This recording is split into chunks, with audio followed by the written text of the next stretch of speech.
Pagod ako.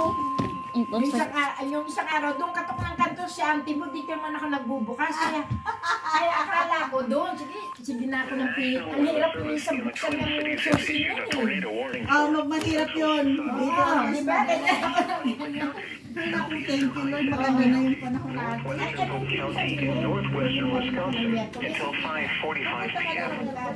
At 5:19 p.m.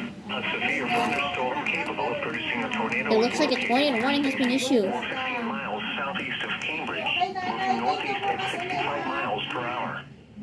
Expected hazards include tornado and half-dollar-sized hail.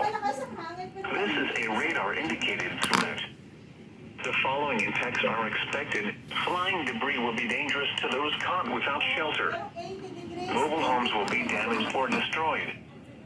Damage to roofs, windows, and vehicles will occur. Tree damage is likely.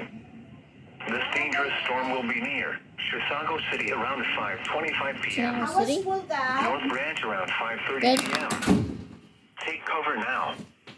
Move to a basement. It or looks an like a interior tornado warning room has on been the issued for lower floor of a sturdy Chisago building. County and Coa, Avoid and windows. Exeter County in If you are Minnesota, outdoors, and Polk County in a mobile home Wisconsin. or in a vehicle, move to the closest substantial shelter and protect yourself from flying debris. It looks like a tornado warning has been issued.